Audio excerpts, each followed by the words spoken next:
You're tuned into Taiwan Grooves.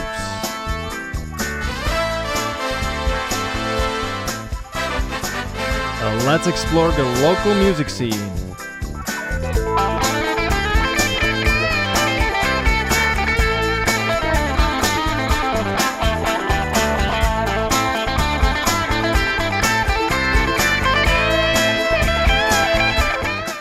Welcome back to part 2 of our interview with Wenwen, an artist and singer-songwriter from Taichung. She's passionate about weaving her ideas into creations like books and songs, and she sings in Taiwanese and English. Now, in the last episode, we have covered topics like transitioning from illustration to music during college, her first record label experience at a young age, and challenges she faced while writing songs in both Chinese and English. And in today's episode, we will speak about balancing art and music as a significant part of her life. We will also dip into the cost of music production and what parts it entails. And later, she will share with us the music scene in Taichung and its unique challenges and opportunities. The last episode ended with us pondering about how budget-friendly can an album really be. And now we're ready to move on to a question I was curious about, going from solo artist and expanding to a band. So once again, say hello to Wenwen. Now, alright, so you're not close to the idea of having a band or kind of like session players. Now, have you ever thought about or have you done any collaborations with people? Like a feature on their song, or you invite somebody to write a verse? No, Okay, not yet. but not yet. But yeah, I'm always open to work with other people. Yeah, I'm working with Mundi Shake for their album design, like their previous album. But for their album this time, I'm not gonna go into much details. But yeah, Cool. yeah, but I'm always open to. Because you drew their first album design, right? No, I just designed their package, their album, because they have like a physical album. Okay. Yeah, so I did all of their design. But did you draw the... No, not that's yet. like a Oh, different okay. artist. Oh, that's a different thing. Yes. Oh, sorry. I know nothing about drawing art and illustration. Okay. How many times have you performed by now? Not a lot, but that's also my next challenge is to perform more. As much as possible. Yeah, but I think I only performed like twice or 3 times. Oh, and I was there for one time. Yes. Seen third of your performances. Yes. Yeah, I was very nervous because I think the Witch House is like it's like a famous spot for artists Taipei, to perform. So yeah, but I really wanna challenge myself this or next year to perform more, and because it's very different from playing it inside of the bedroom. Of course. Producing it, recording it, it always feels different. 100%, yeah. Yeah, you have my admiration because, if it's Mundi Shake, it's 3 people. So you kind of divide the attention of the audience into 3. Yeah. Or maybe all the eyes are on the singer. But going there alone is kind of like it takes guts. Yeah. Good job. Wow. Now, did your performance at Witch House or anywhere else go as planned? Or do you have out of the performances you did, do you have a favorite one that kind of like the best mindset, the best sound, you perform the best? I don't think I have that much of performances to compare. But the Witch House was pretty cool because it's such like a intimate space, and it's very like warm, like the atmosphere, and I really like that in like environment to perform. So more performances this year. Yes. Good. All right, so now since you're relying all on yourself, self-sufficiency, Yes. no label, what is your plan you do have an EP on Spotify now?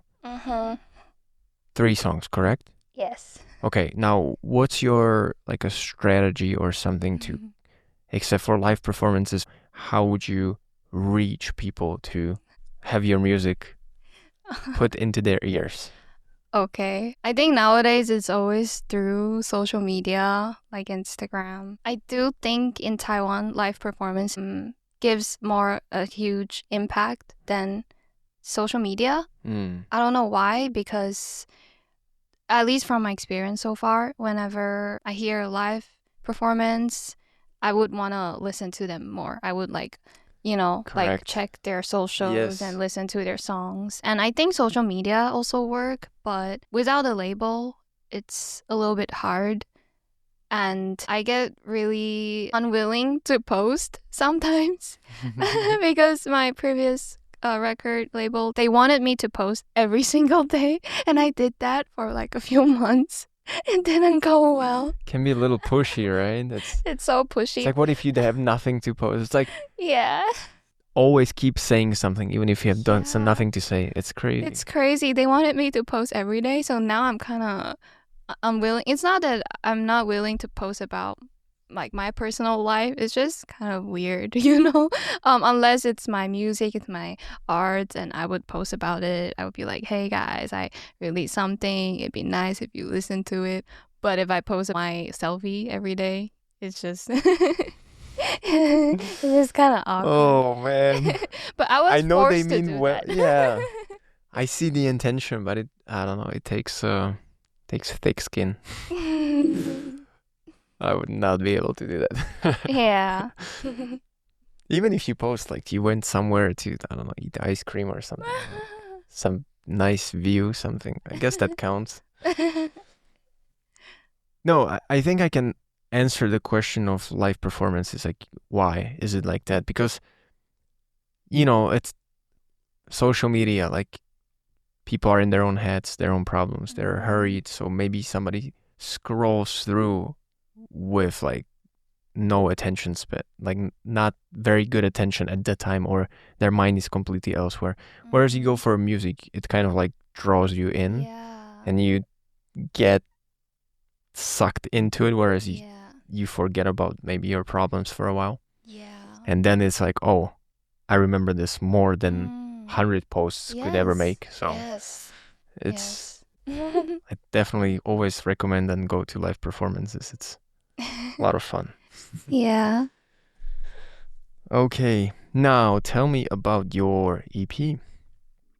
Is there any connection with the 3 songs? Is there any theme behind it? Are you a fan of themed albums, or is it just single? I'm a big fan of theme albums. I always wanted to make like a whole theme, and there's like another world in it. So this album is called Wa Kairi. It's in Taiwanese. Taiyu means I like you. I like you. Wa Kairi. Kairi. It sounds very cute. So originally, I wanted to do 5 songs because I always write so many songs. I want to put everything in it, but then it's the budget. I only got 3 songs budget, so I was just like, okay, let me just put out 3 songs. At least something. So originally, the 5, I think I wrote at least, I don't know, like 10 songs. It's all about like fruits. Fruit related. Fruit or food in general? No, fruit. Just fruits. Oh, wow. All right, thanks songs about fruits. Yeah, so originally it's like fruit related album. It's like super cute. And I was like, yes, I'm gonna do this. I'm gonna call it like a fruit album, something like that. But then I was like, oh, it's smoothie album. Yeah, but then it's just it was impossible because it's the budget is so high. So I cut it to 3 songs, and one of the songs, which is called Wakairi, I think it represent these 3 songs the most. So I picked this as like the album title. And I also feel like, because this is my first time writing in Taiwanese and English, it was a challenge. I was gonna ask, how good is your Taiwanese then? Not very good. I mean, my whole family speak Taiwanese, but growing up, in Taiwan, in school, I know. we you all understand it, but it's hard to express yourself, perhaps. Yes, it's hard. I mean, if you go further south, like Tainan, Kaohsiung, people there, they speak it fluently. They can write it like fluently. Wow. So writing in Taiwanese for me, is even harder than writing in English, because I bet. because even though I know how to speak it, I know how to like understanding it, no problem, but writing it is like another thing, right? Like, and I want to be able to express myself like properly. Like I don't want it just be like a lyric, you know, that has no meaning. Mm-hmm. So it was a challenge. Yeah. Can you tell me about the song? Like, Yeah. So Wakaili is about first love. It's just like a very intimate relationship I had with another person, and then it's just about like saying I like you.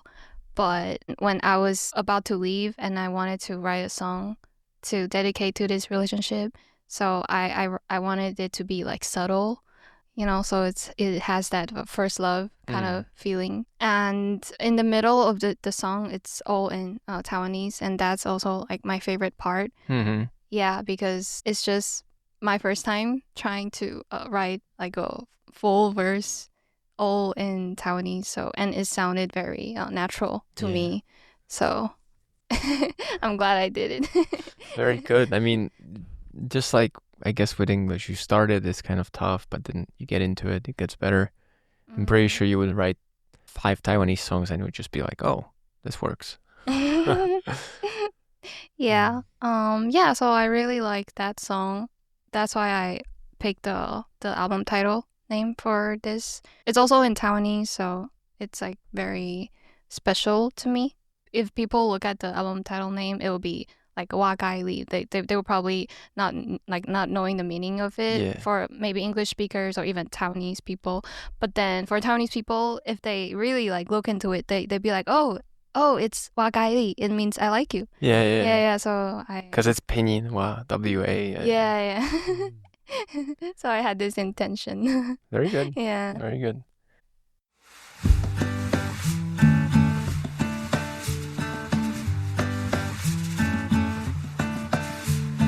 Flowers in the morning, honey on top.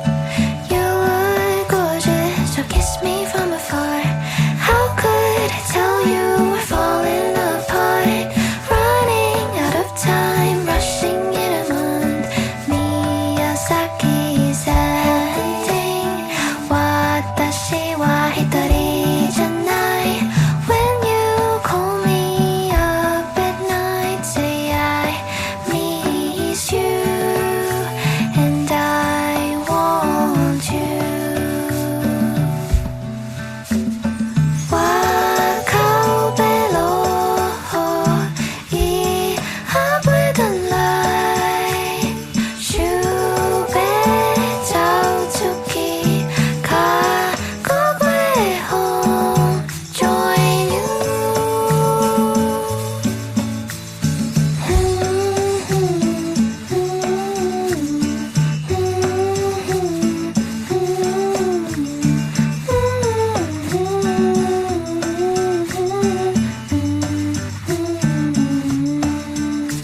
Cause I've been waiting for you. 난 다시기 오지 건가요? See you in person, touching shoulders, think surely. Wakaili, say surely.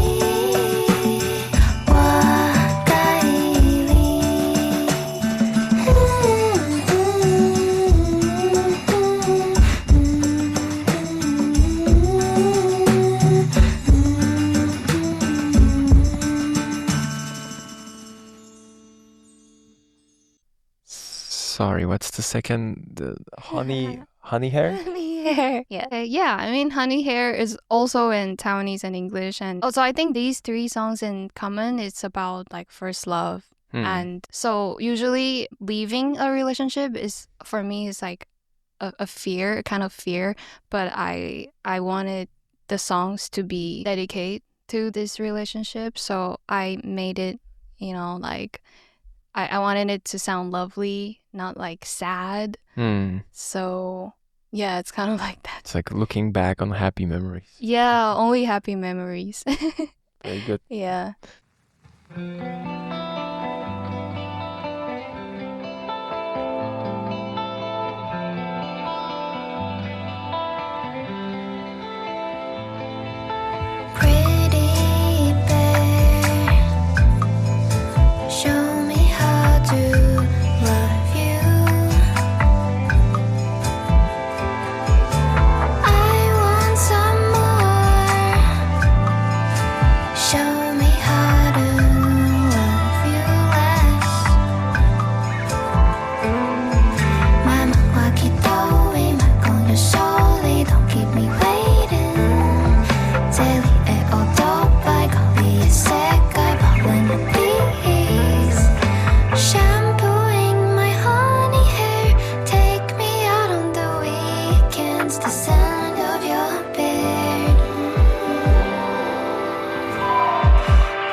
unshaved eyes, hair tangled in your eyes, honey unshaved eyes,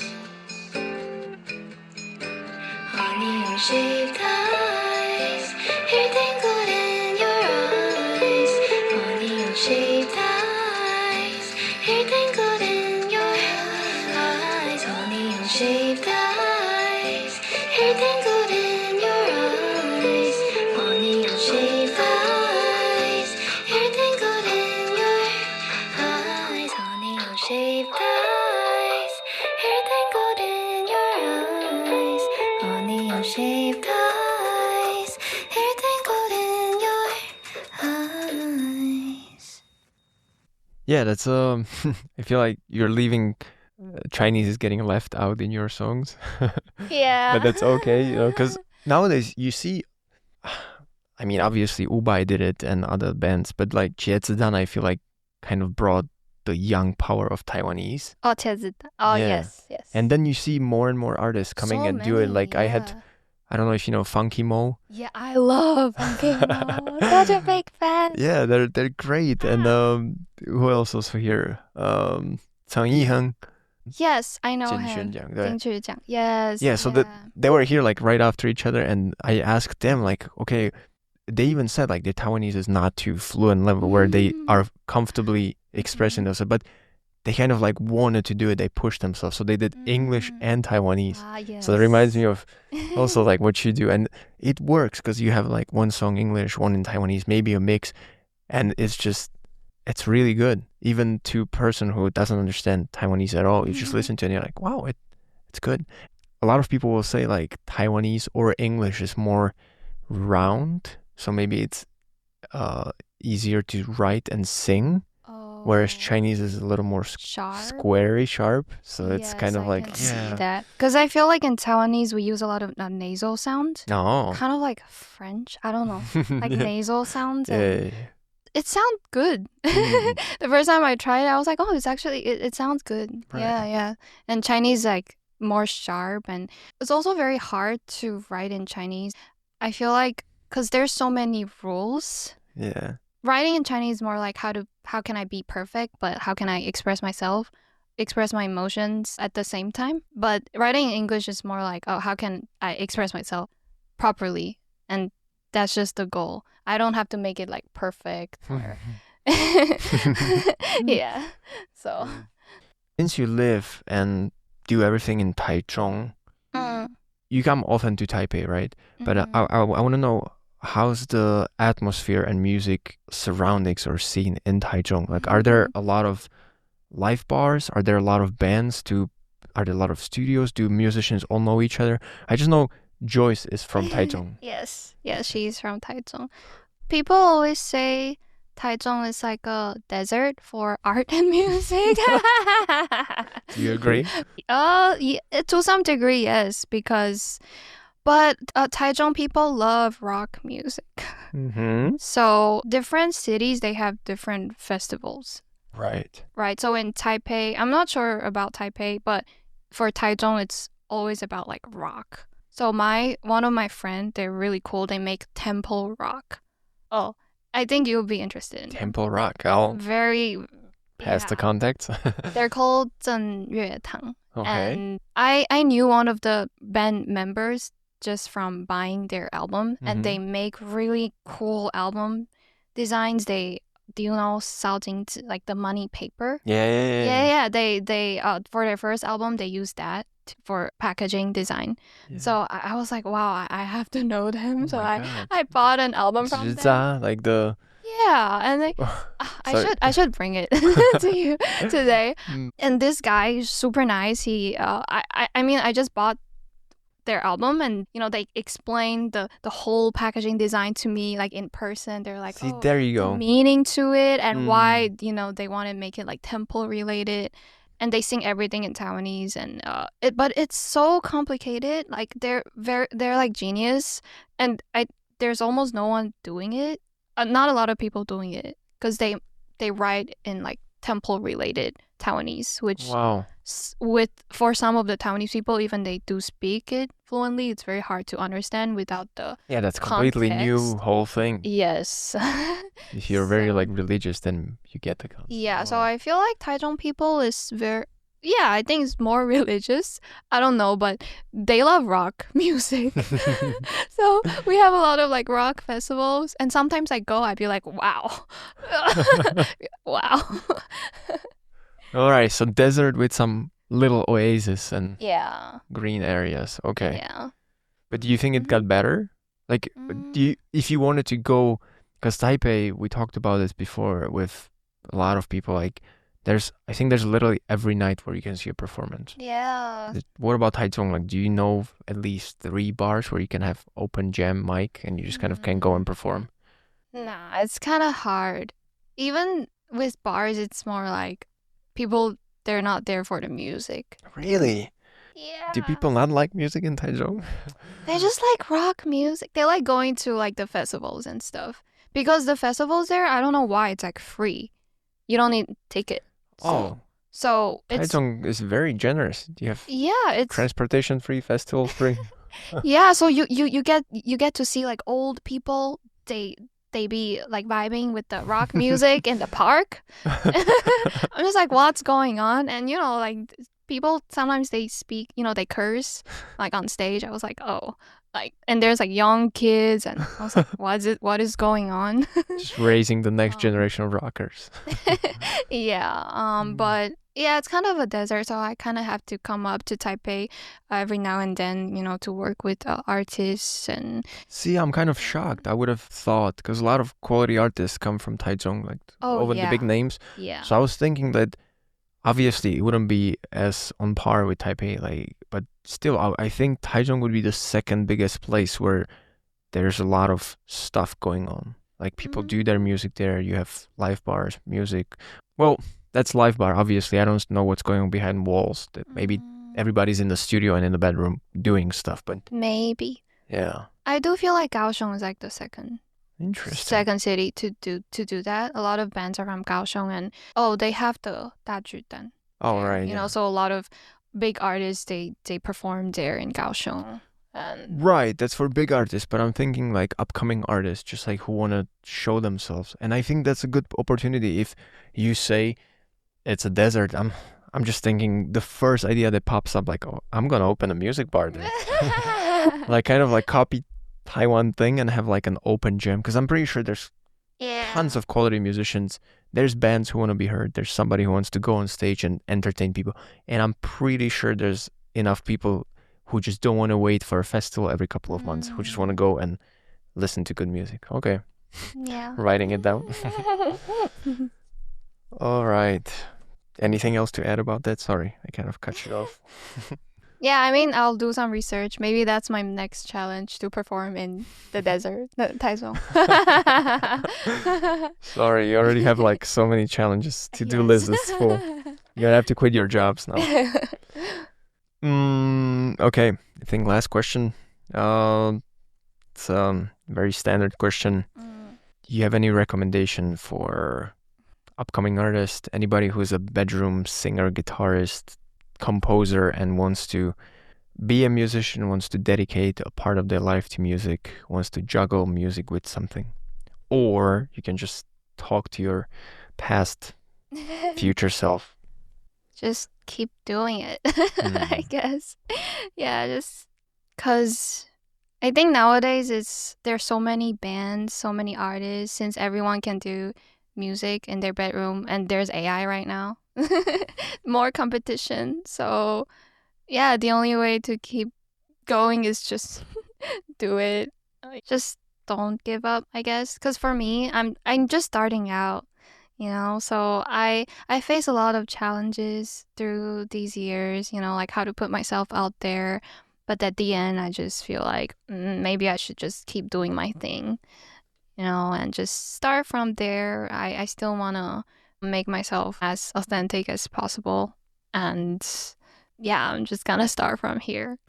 And that concludes our interview with Wenwen. And if you enjoy her music, go check her out on social media platforms or streaming platforms. I'll post the relevant links on our website. Thank you for listening, and come back next week where we're going to do a little quiz where you're going to have to guess music from the past artists that appeared on the episodes before. I'll play little samples and you're going to have to guess who it is and which song it might be. And if that's too difficult, you might as well just explore new music. So thank you once again. Have a wonderful week, and I'll be back next time. Bye-bye.